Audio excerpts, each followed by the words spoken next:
The unthinkable just happened. At Kendrick Lamar and at Lamar AND Rakim, two lyrical giants from completely different generations have joined forces. And what they've unleashed is shaking the entire rap game. Drake's empire, once untouchable, suddenly looks vulnerable. Fans, critics, even other rappers are scrambling to understand what this means. Is this a diss? A cultural reset? Or the beginning of a war at Drake can't win? This isn't just another hip-hop headline. This is a seismic shift, the kind of moment that rewrites careers, redraws power lines, and reminds everyone what real impact sounds like. By the end of this breakdown, you'll understand why timelines are melting. Hashtags like hashtag Kendrick Lamar, hashtag RAKIM, hashtag Drake, and hashtag hip hop takeover are everywhere. And why? For the first time in a long time, people are saying the same thing. Nobody saw this coming. Nobody saw this coming. Not the fans, not the blogs, not even the insiders who usually have leaks lined up weeks in advance. Started quietly, just a whisper in the middle of a normal Thursday afternoon. A cryptic tweet, a mysterious studio photo, a single word dropped in a comment section. Alliance. Within hours, timelines lit up like a fireworks show. Kendrick Lamar and Rakim.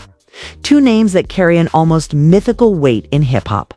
Now mentioned in the same breath, not as a comparison, not as a passing reference, but as collaborators. For years, fans had debated who could bridge the gap between eras, who could bring the golden age lyricism of Rakim, together with the dense storytelling and modern technical mastery of Kendrick. But nobody thought it would actually happen. And nobody thought it would happen like this. By the time the official announcement hit, a sleek black and white visual teaser posted simultaneously on @Kendrick Lamar's PGLANG and @Lamar Rakim. The internet was already in chaos. 15 seconds of sound, no lyrics, just a haunting bassline and the unmistakable sound of someone breathing before spitting a verse. No captions, no dates, no names, just the words. This is not a moment. This is a shift. Music journalists scrambled to verify it. Podcasts recorded emergency episodes. Twitter threads turned into multi-part essays overnight. Theories exploded. Was this a single? A full project? A diss? A cultural reset? Nobody knew for sure, but one thing was clear. Hip-hop was about to change again, and the timing was brutal. Drake, at that exact moment, was rolling out the second leg of his tour, celebrating what many considered the most commercially dominant run in modern rap history. Hit after hit, streams in the billions, a carefully curated image of untouchable consistency. But with one coordinated move, a cross-generational handshake between two lyricists, the conversation shifted completely. Suddenly, the questions weren't about tour sales or streaming records. They were about power. Cultural power, respect. Legacy. If Kendrick, already considered one of the most respected rappers alive, is willing to stand shoulder to shoulder with Rakim, a man widely regarded as the blueprint for technical rap, what message did that send about where the center of hip-hop gravity was moving? Fans picked up on the symbolism immediately. Clips of Kendrick once referencing Rakim in interviews resurfaced. Old Rakim verses got pulled from YouTube vaults and spliced into TikTok edits predicting lyrical bloodshed. Reddit threads started timing out under heavy traffic as users tried to guess who would be named in the verses. Would it be subtle, clever jabs, or would they go directly at the throne? The industry noticed too. Rival rappers who had been quiet suddenly tweeted emojis. Few posted cryptic bars of their own, as if signaling they wanted in on the moment. Producers, engineers, even festival organizers began to whisper. If this turned into a full project or even a series of tracks, every venue, every label, every chart would have to make room. For Drake, it wasn't just about music anymore. It was about perception. Hip-hop has always thrived on competition, but rarely do cultural earthquakes arrive without warning. This one did. And because it came from two figures who had nothing left to prove, it carried an even heavier weight. They weren't chasing numbers. They weren't looking for validation. They were making a statement, and maybe the most shocking part? The unity, hip-hop beef is common. Alliances like this are not. For decades, generational divides split the culture. Old heads accusing new rappers of disrespect. New artists accusing pioneers of being out of touch. Kendrick and Rakim didn't just ignore that gap, they demolished it. In one single move, they reframed the conversation. What if the future of hip-hop wasn't about young versus old? Mainstream versus underground? Art versus business? What if it was about connection, legacy, and the art itself outshining the drama? In less than 24 hours, the entire narrative of the genre had turned. Drake's empire, built on years of hits and brand precision, suddenly looked vulnerable. Not because of a diss track, not because of a scandal, but because a moment reminded people what raw excitement, the kind you can't manufacture, really feels like. Nobody saw it coming. Nobody was ready. And that's exactly why it worked. Hashtag hip-hop, hashtag Kendrick Lamar, #Rakim, hashtag Drake, hashtag game changer, hashtag game changer, hashtag hip-hop history, hashtag rap culture, hashtag Drake vs Kendrick, #culture shift when the dust settled enough for people to actually listen, really listen to what at Kendrick Lamar and at Lamar AND Rakim had dropped. The conversation turned from pure shock to pure obsession. It wasn't just that two generations had linked up. It was how they did it. The track, a tight 4-minute masterclass, opened with a beat that felt like a time machine. A low end that rattled like a mid-90s boom-bap classic. Sprinkled with modern 808s and airy synths. It nodded at the past without living there, exactly what fans were begging for without even knowing it. Hashtags like hashtag New Golden Era and hashtag Hip Hop Reborn started trending within minutes. Rakim stepped in first. Calm, precise, no wasted syllable. Kind of verse that reminded you why he's in every top 5 list from the last 3 decades. No yelling, no gimmicks, just technical control, inner rhymes stacked on inner rhymes. One bar, in particular, sparked a million comments. A surgical metaphor that a lot of people read as a jab at Drake without ever saying his name. The line wasn't mean. It was worse. It was clinical. Then the beat flipped. Halftime drums. Darker keys, almost cinematic tension. Enter Kendrick. Where Rakim was surgical, Kendrick was emotional. He bent his flow through 3 pockets in 16 bars. Switching cadences, mid-sentence, dropping Easter eggs about contracts, charts, and the crown on loan. It wasn't a diss track in the traditional sense, but the subtext wasn't hiding. It was standing on a table, waving. Fans on Twitter at Rap Radar, at Genius, at Complex started posting lyric breakdowns within the hour. TikTok filled with side-by-side reactions, some users freezing frames, pointing to background details in the video, like a cracked OVO chain on a studio desk, wondering if every frame meant something. Production credits surfaced next. A co-production by an underground legend and one of Kendrick's frequent collaborators. That detail mattered because it signaled intent. This wasn't label manufactured. It was artist-driven, organic. 2 MCs calling shots on their own terms in interviews posted after midnight. Anonymous sources inside major labels admitted they were watching this like a hawk. Because what Kendrick and Rakim had done wasn't just impressive. It was destabilizing. When a collab moves culture, it moves money. If fans suddenly lean harder into lyricism, if streaming spikes on legacy catalogs, the next wave of young artists feel emboldened to challenge charts with craft. That's a shift no marketing department can fake. Meanwhile, Drake stayed quiet. No tweet, no story, no emoji. That silence became a storyline of its own. Reddit threads titled "Drake Plotting" hit thousands of comments. Some fans speculated he was letting the hype burn out. Others said the opposite. that the longer he waited, the harder the bar had to hit when it finally came. But here's the thing. Didn't even feel like Kendrick and Rakim were waiting for an answer. It's the way the song played, the way the video looked. No expensive cars, no flex, just two MCs in a dark studio spitting like they had something sacred in their lungs. It felt like a message to the culture. Not to one man. A reminder that hip-hop is a craft, not a popularity contest. And that's why this collaboration matters so much. It's not nostalgia, and it's not a trend. It's a bridge, a way of showing that great rap doesn't age out, it evolves. It's a subtle rebuke of the idea that to move forward, the past must be discarded. It's Kendrick at his creative peak, standing next to the architect who made his peak possible. It's Rakim proving that skill has no expiration date by the end of the weekend. Streaming platforms had crashed under demand. Both artists' catalogs surged. Playlists shifted.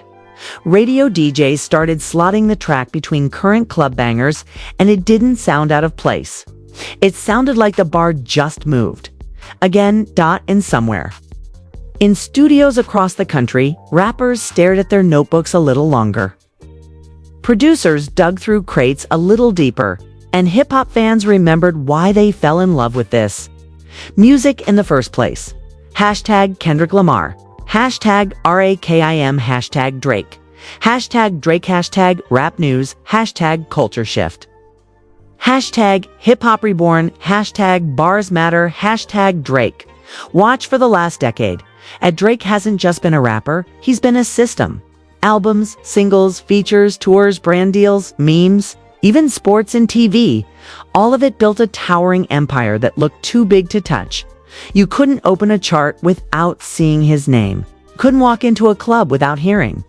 His voice, his formula was perfect. Consistency, accessibility, and just enough cultural edge to stay relevant.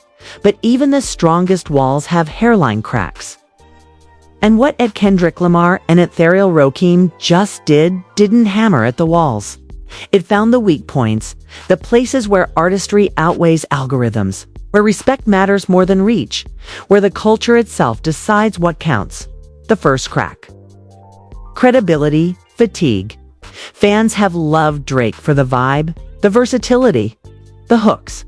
But for years, a corner of hip-hop has whispered, "Where's the danger? Where's the verse that chills your spine?"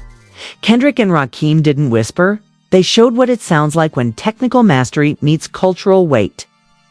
Suddenly, every conversation about top 5 sounded different. Suddenly, people weren't comparing streams. They were comparing bars, the second crack, narrative control. For a long time, Drake controlled the conversation. Someone dissed him, he turned it into a moment. Someone tried to climb, he reached down and either pulled them up or stepped on them. Softly, but this collab isn't a beef. It's not even aimed directly at him. That's the problem. It's a reminder that there's a world of rap outside his orbit. And that world just set the internet on fire without mentioning his name once. The third crack? Timing. Drake's tour rollout was supposed to dominate this quarter. It's photos with celebs, TikTok dance trends, merch drops, chart forecasts, all set up like clockwork. But culture doesn't follow calendars. The Kendrick x Rakim drop didn't just steal the news cycle, it hijacked the emotion cycle. For a week straight, every hot take, every meme, every late-night host who knows just enough about rap to name 3 MCs was talking about this collab. Not the tour, not the merch, not the charts. And here's the real danger: legacy weight. When an artist from the golden age links with a modern icon, it creates a lineage. It says, this is who we trust to carry the torch. It's not about numbers anymore, it's about respect. And respect has gravity. It pulls the center of the culture. When Rakim steps into the booth with Kendrick, he's essentially co-signing an era shift. That doesn't erase Drake. It just repositions him from the guy to one of the guys. And for a king, that feels like war. Industry whispers started fast. Anonymous A&Rs told hip-hop blogs off record that labels were holding emergency calls. Not because anyone thought Drake's career would crash. Nobody's smart as predicting that, but because the perception game just tilted. Sponsorships, playlisting, tour packages, all of it reacts to momentum. And right now, momentum belongs to two MCs who rapped for the love of rapping and made the world care. The silence from Drake became its own character in this drama. Some fans argued it was smart. Don't feed the moment, let it burn out. Others said it was dangerous. Every hour of quiet felt like agreement, like conceding ground. Hip-hop lives on narrative. If you don't tell yours, somebody will. Tell it for you.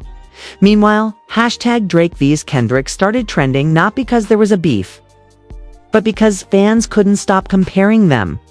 Clips of Drake's smoothest hits played side by side with Kendrick's most complex verses. Threads broke down rhyme density.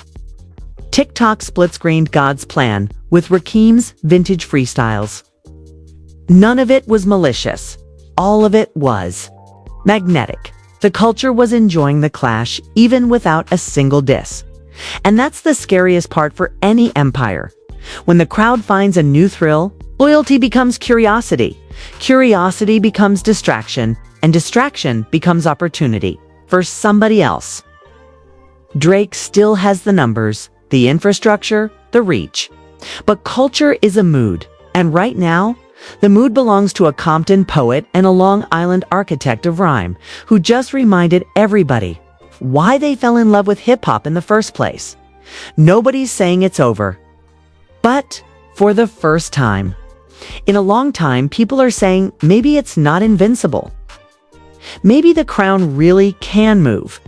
Hashtag hip-hop, hashtag Drake Watch, hashtag Kendrick Lamar, hashtag X-tag RAKIM, hashtag Game Shift, hashtag Bars Over Charts, hashtag Culture Moves Fast. By Monday morning, the shockwave wasn't just on the streets or on timelines, it was in the boardrooms. Music executives, playlist curators, festival organizers, even sneaker brands suddenly had a new set of meetings on their calendars. Not because anyone knew exactly what was happening next, but because everyone felt the same thing. The temperature just changed. At Spotify headquarters, insiders leaked screenshots of internal chats. The track with @Kendrick Lamar and @Rakim had broken into multiple top 10 lists at the same time, crossing regions and demographics. It wasn't just hip-hop heads. It was everyone from college kids to 30-year rap vets replaying it on loop. The playlists that usually rotate pop-leaning hits were suddenly sliding in a 4-minute bar fest.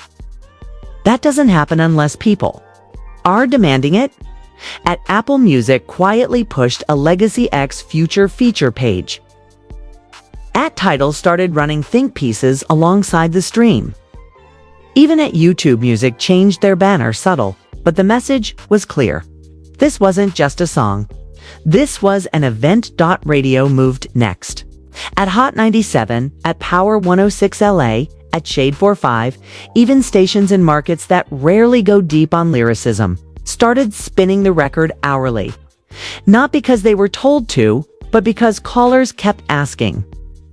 Program directors always chase ears, and ears were glued to the speakers. Hashtag Rakim Kendrick was now a driver, not a passenger. Brands that usually orbit Drake's world started hedging. A fashion house that had teased a Drake collab drop paused the announcement. A streaming service that banked its quarter on exclusive Drake content sent out quiet emails asking about adjusted timelines. It wasn't panic, it was portfolio management. When culture pivots, even a little, money starts to recalculate risk. Festivals smelled blood in a good way. Behind closed doors, booking agents floated a wild idea. What if it Kendrick Lamar? And at the Real RK, took this live. Not just a one-off, but a curated show that celebrates craft over clout. Early talk of a bars-only stage started bouncing between email chains. By Tuesday, screenshots of draft stage designs leaked onto Twitter. Fans went feral. Then came the podcasts. At Drink Champs, at Joe Budden Pod, at Academics, at Rory and Mal, every corner of commentary spun the record like a Rubik's Cube. Was it a shot at Drake? Was it bigger than that? Was it a quiet revolt against algorithm rap? Did this mark a generational treaty between the architects and the innovators? No two takes were the same, but they all shared a single tone: respect. You could feel it. You could hear it. Inside studios, it got weird. Some rappers went dead quiet on socials. Others posted cryptic stories, pens, notebooks, old boom bap, clips, hashtags like #BackToBasics. Producers started dusting off MPCs. Engineers booked extra hours. Hip-hop's heartbeat, which sometimes feels like background noise behind brand. Activations was suddenly front and center. Even outside the culture bubble, mainstream entertainment took notice. Late-night hosts dropped bars and monologues. At Netflix, execs were allegedly floating docu-series pitches with working titles like Bridging the Bars. Sports anchors referenced the collab mid-highlight reels. Political commentators quoted lyrics without sourcing them, assuming everyone already knew. And through all of it, silence from @Drake. No leaks, no playful IG captions, no sly bar on someone else's track. Just a void where everyone expected a chess move. The longer the quiet stretched, the louder the speculation grew. Fans started reading into his friends' posts, his jet movements, his studio sightings. Some said he was plotting. Others whispered he might be reevaluating. The industry wasn't cheering for a war. They were bracing for a shift. Because when a moment like this happens, it doesn't always explode. Sometimes it just rearranges everything. And that's what people started to realize. This collab might not end anyone's career, but it might end an era. Not because Kendrick and Rakim said we're taking over, but because they reminded the world what power really sounds like when it's pure, unfiltered, and untethered from marketing cycles. It sounded like hip-hop, the kind you can't fake, the kind you can't rush, the kind that makes everyone else check their pen game twice before dropping another single. Labels, blogs, clubs, even casual listeners were aligned on one truth. Something just happened. And nobody can pretend it. DIDN, single quotes, #hip hop shift, #culture reset, #Kendrick Lamar, #Drake watch, #Drake. Watch #bars first, #game moving. If you just lived through that breakdown with us, you already know this isn't a moment you want to watch from the sidelines. Hit like. If you felt those chills when @Kendrick Lamar and @Rakim shook the room, smash subscribe so you don't miss a single update, bar, breakdown, or insider leak. The next chapter in this saga could drop any second. Turn on notifications because in a story moving this fast, being late means being out of the loop. Drop your take in the comments right now. Is @Drake playing chess or hiding in checkmate? Which bar hit you the hardest? Do you think this collab just quietly changed what mainstream rap means? Let's build the timeline together, bar by bar, move by move. Hip-hop is alive, dangerous, and unpredictable. And we're going to ride every wave. #Kendrick Lamar, #RAKIM, #Drake. Watch #Drake watch, #stay locked.